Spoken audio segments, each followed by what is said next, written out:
Boa noite, gente. Meu nome é Brenda. Nós somos o grupo formado por Jaqueline, Vitória, Isabela, Mirella e Daiane. Nós somos do primeiro período de pedagogia. A gente cursa no IFES Campus Ibatiba. E nesse seminário de História da Educação, nós escolhemos apresentar a trajetória de uma personalidade muito importante para a nossa região, que é o artista José Ribeiro Sobrinho. Mesmo sendo o nome reconhecido em diversos lugares fora de Ibatiba, aqui no município, José Ribeiro ainda não recebe o reconhecimento que ele merece. Sua contribuição para a educação e a cultura local é imensa, mas muitas das vezes passa despercebido.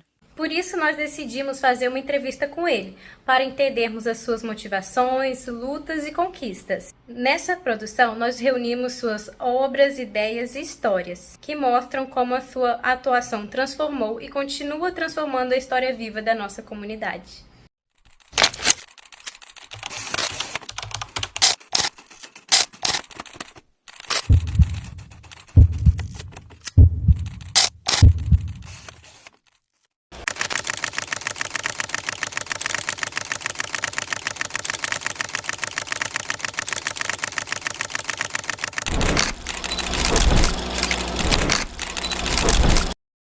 Então vamos lá, de início, a gente gostaria que você contasse um pouquinho da sua história pra gente, de como você começou. Olha, eu me chamo José Ribeiro Sobrinho, sou natural daqui mesmo, eu nasci na Mata da Onça. E desde pequeno eu descobri a arte em mim, né? Eu comecei aos 4 anos, assim que fizeram a BR-262, aí os meus primeiros trabalhos que eu lembro foi de escultura feito em piche, né? Aqueles borrões de piche que sobravam do asfalto. Eu pegava, juntava, porque quando esquenta muito o sol, aí os borrões ficavam mole. Eu pegava e fazia cavalinho com aquilo, com 4 anos de idade. E depois que secava, ficava duro, né? E depois naquela época não tinha brinquedos, era muito difícil, eu fazia meus brinquedos também rasgando papéis. Aí rasgava, fazia vaquinha com bezerrinho mamando, fazia cavalinho, né? Fazia hominho, né? Como se fosse o dono da fazenda, né? E ali a gente brincava. Então eu descobri aí. E depois eu fui para a escola também, junto com a minha irmã, que eu não tinha idade ainda. E a professora me pegava no colo para que eu pudesse desenhar no quadro, desenho para os meninos verem. E eu desenhava, ela me segurava no colo e desenhava, né? Aí fazia. O que mais me pediam era a vaquinha com bezerrinho mamando. Então, onde eu ia, eu desenhava isso. Aí depois eu fui crescendo, fui chegando na escola, e na época também não tinha tal do computador, nem todo mundo tinha habilidades para desenhos, e foi aí que surgiu os meus primeiros trabalhos, que foi fazer serviço de capas de trabalho para os alunos da escola, né? Ali surgiu uma possível profissão, né? E ali eu fui desenvolvendo, e a profissão, uma puxa a outra, e acaba desenvolvendo outras, né? Aí eu comecei com desenho, depois, aos 17 anos, eu comecei a trabalhar profissionalmente com letreiros, placas, faixas, letreiros de fachada, né? E aí foi onde eu ganhei dinheiro de verdade, foi nesse período. Aí depois eu comecei a fazer trabalhos artísticos, pinturas, como tá vendo ali, né?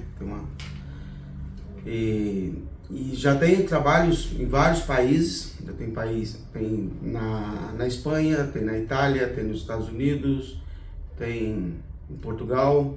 Na literatura também tem vários trabalhos nos países africanos, da língua portuguesa. Tem um ditado que fala assim: santo de casa não faz milagre. Às vezes a gente não é reconhecido na sua terra, mas fora a gente tem um reconhecimentozinho. Eu tinha uma habilidade de escrever poesias. Todo escritor começa com poesia, né? Aí naquela adolescência, né, a gente floreia muito a vida, né?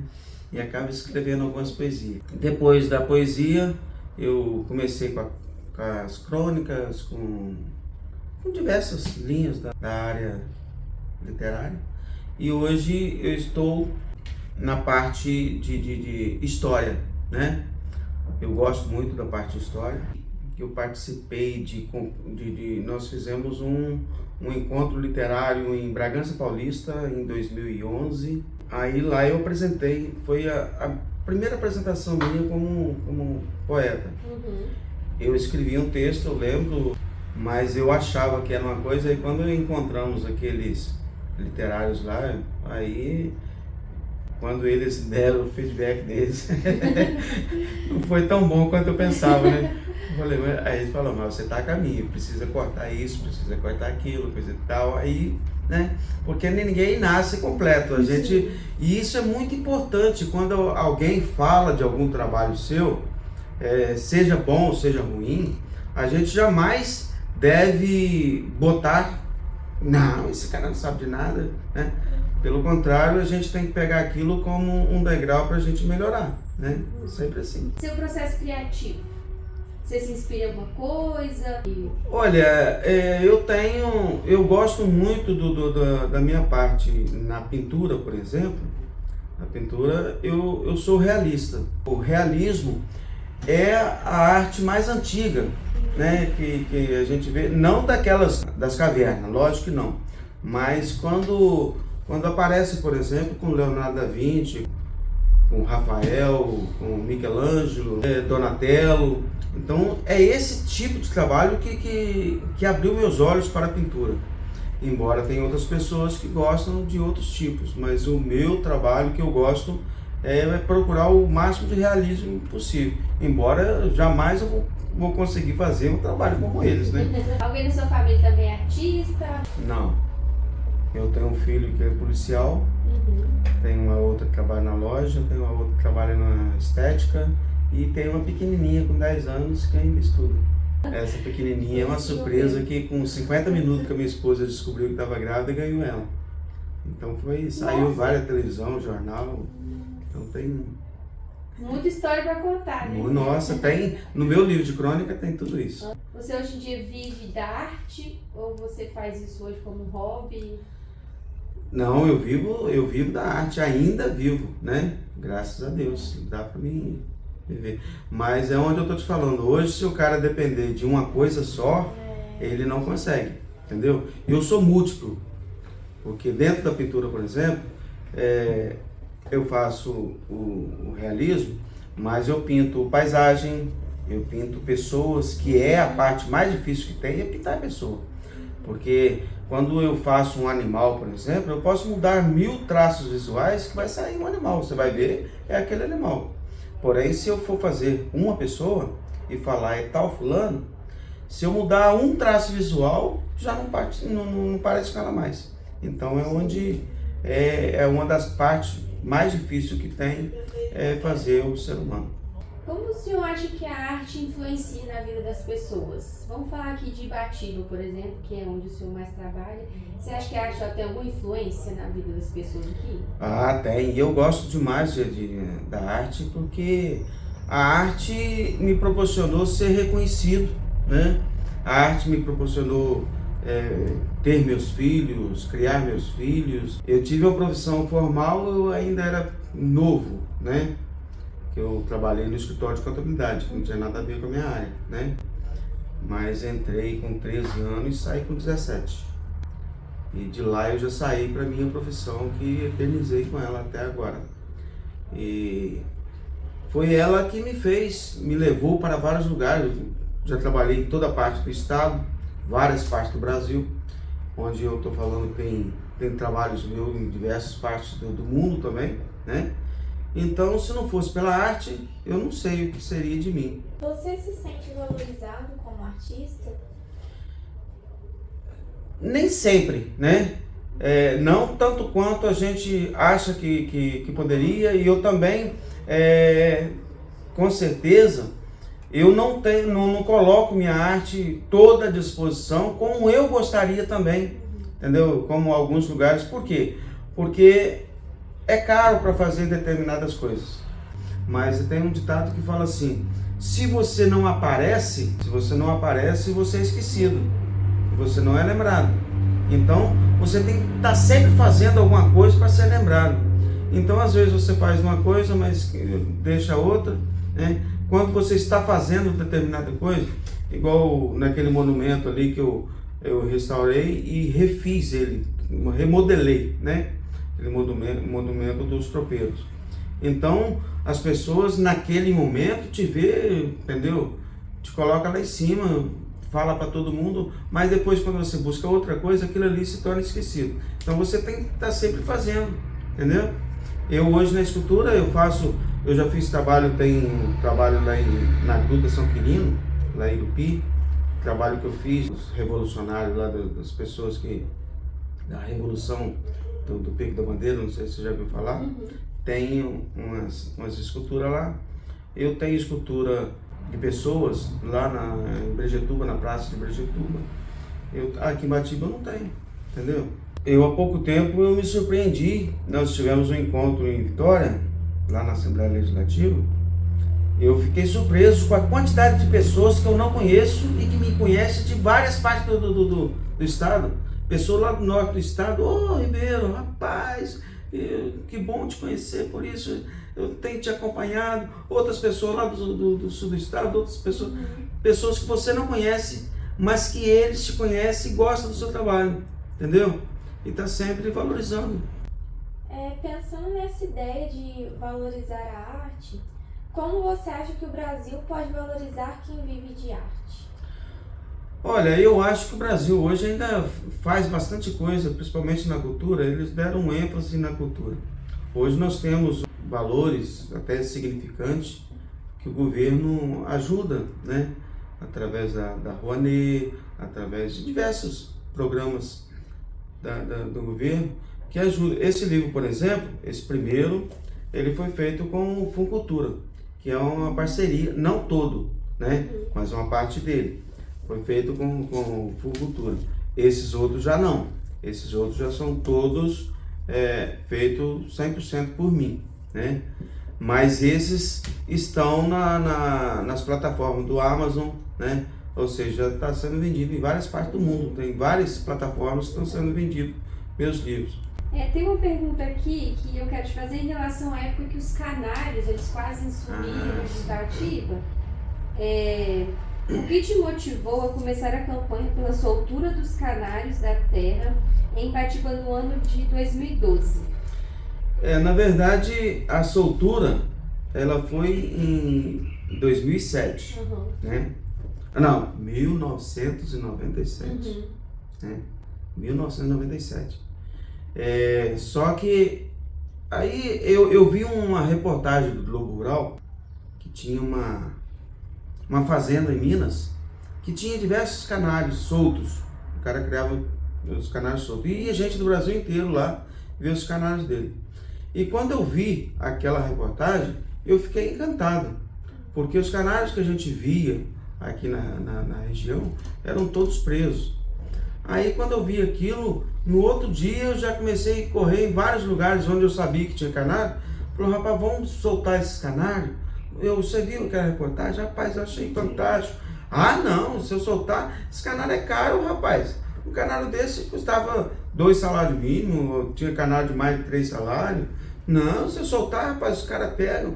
Aí eu fui em um, fui no outro, ninguém queria soltar.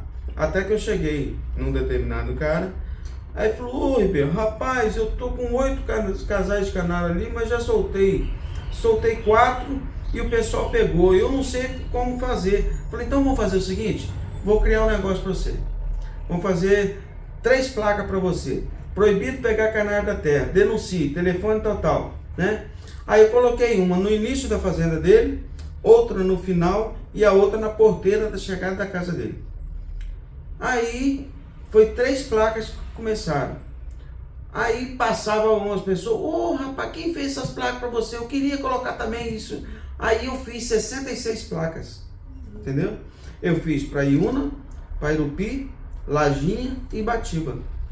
Então, rapidamente eu fiz horror de placas, estendeu para vários lugares e de repente os canários aumentaram a quantidade de canários na região. E ficou bonito. E quando eu estava lá no Rio Grande do Sul, lá em Bom Jesus, aí eu vi uma série de fotos que as pessoas estavam postando lá. Aí tinha aí eu já era em 2012.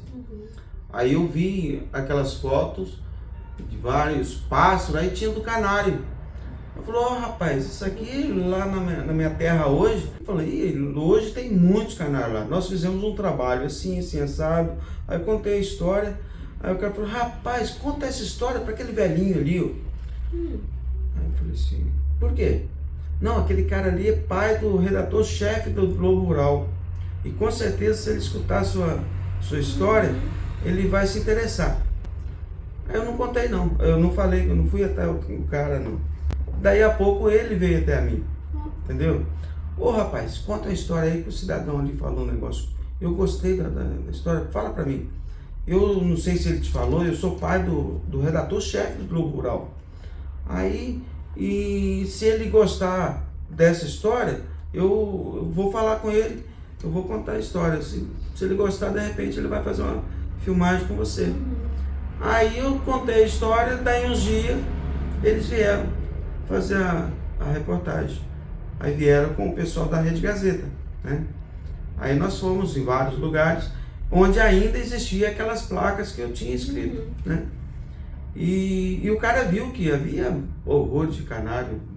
O cara jogava canjiquinha, jogava comida para eles.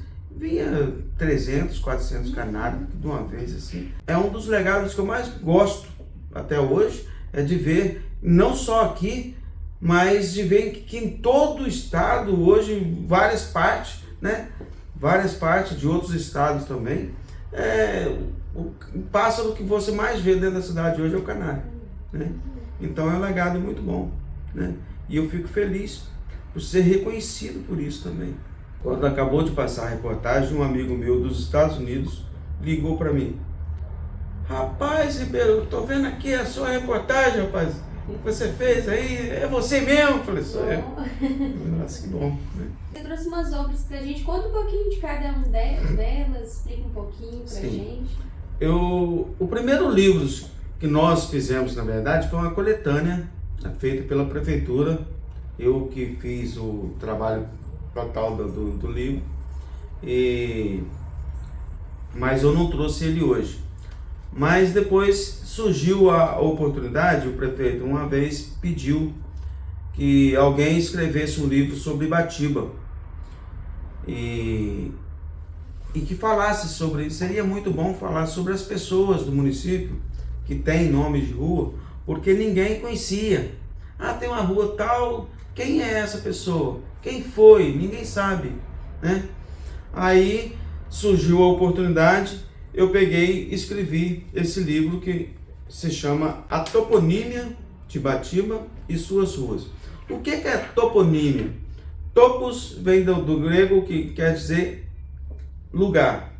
E nímia vem de nomos, que quer dizer nome, né? Então, nomes de lugar. Então, nada mais justo do que as pessoas que deram o nome dos lugares, né?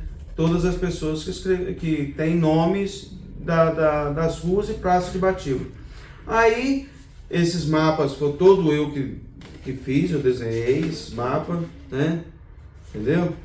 Aí, conta a história também, aí eu tive que pesquisar bastante para escrever sobre a história do município. Quem foram as primeiras pessoas, como eles vieram para cá, entendeu? Aí, achei muito interessante onde surgiu esse livro. E foi um sucesso, eu fiz 1000 livros e já vendi cerca de 900. Depois eu fiz de Ibatiba, surgiu a vontade de fazer da região do Caparaó, começar por aqui. Aí eu juntei os 11 municípios da região do Caparaó e fiz esse livro, Pelos Caminhos do Caparaó Capixaba. São 4 livros que eu escrevi em 2025. Um eu escrevi em 2023 e 4 livros eu escrevi em 2025. São mapas também todos desenhados por mim, né? E esse aqui tem muitas fotos coloridas, ele é todo colorido, conta a história dos 11 municípios, né? Então é um livro também rico, né, de história para a região e que vale a pena. Depois eu escrevi esse livro aqui, que foi um sonho, veio um sonho de fazer alguma coisa, de mostrar a importância do negro. Que eu vejo tanto racismo em várias partes, né? Mas a gente não conhece a história do negro.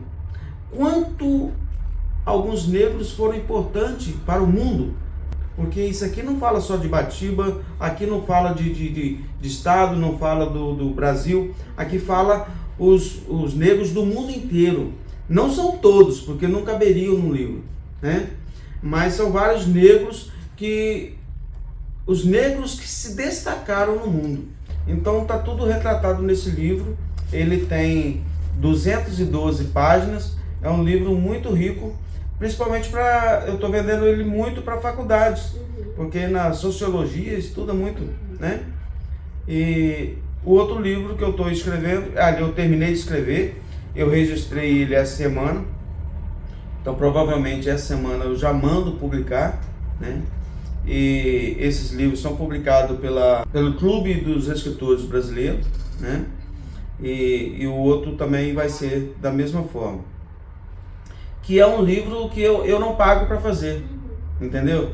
Porém, eu tenho que comprar ele para vender. Então eu compro de 10 em 10 livros, eu compro, vendo, ou vendo e compro, vendo e compro.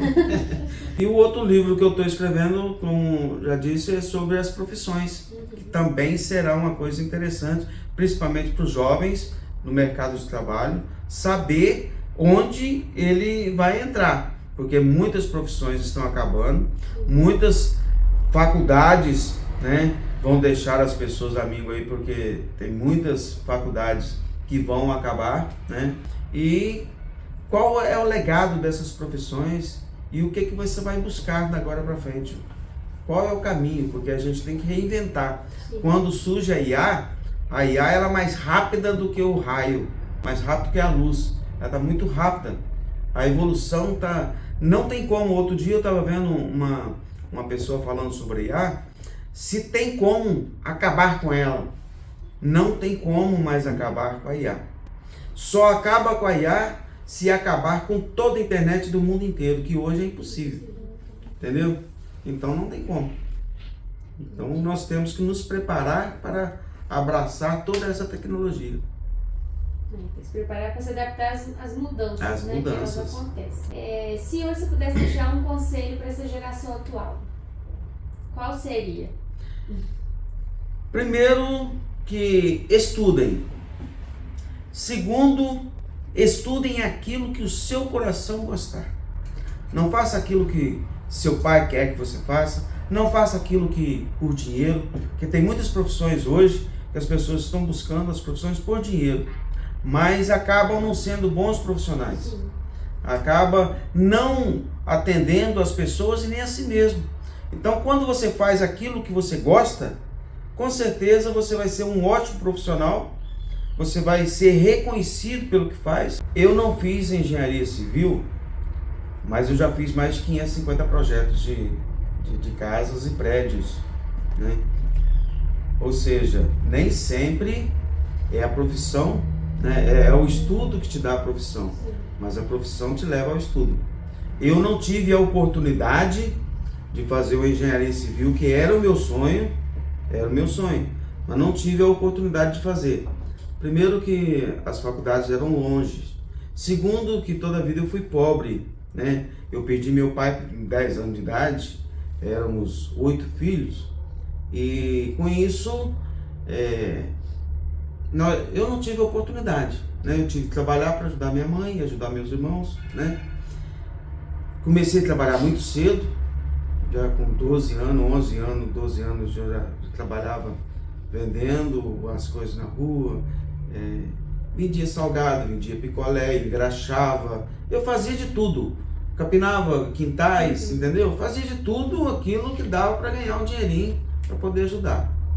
Então, eu também não fiz artes plásticas, mas eu tenho trabalhos em artes plásticas reconhecidos no mundo inteiro. Eu não fiz letras, mas eu tenho diversos livros já escritos. Vou fazer esse curso porque é o mais fácil. Vou fazer aquilo ali porque aquele que dá dinheiro, entendeu? Então não vale a pena estudar desse jeito, é perda de tempo, né?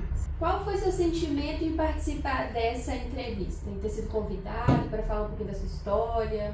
Olha, sempre é bom quando alguém chama a gente para poder mostrar o nosso trabalho, porque isso nos valoriza e também incentiva a outras pessoas a conhecer o trabalho da gente. Espero que vocês façam também com outras pessoas, né? Porque sempre é bom, como eu estou te falando, sempre é bom a gente valorizar as pessoas. E queria agradecer vocês desde já, agradecer o IFES também, onde eu fiz parte desse lugar, né? E é uma excelente instituição e espero que vocês se tornem excelentes profissionais.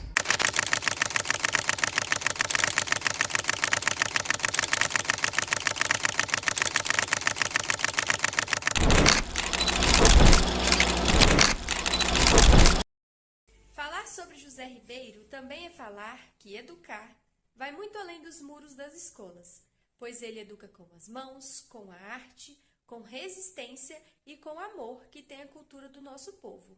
E é justamente por isso que a sua história deve ser contada e reconhecida. É preocupante perceber que enquanto é valorizado em outras cidades, outros estados e até mesmo outros países, muitos em Batiba ainda não conhecem sua importância. Valorizar José Ribeiro é valorizar a nossa identidade, a nossa memória e a nossa história.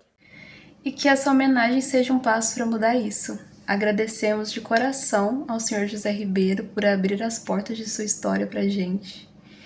E que essa lembrança permaneça e incentive o reconhecimento em vida daqueles que tanto fizeram por nossa amada terra Ibatiba. Muito obrigada. That you'll ever do.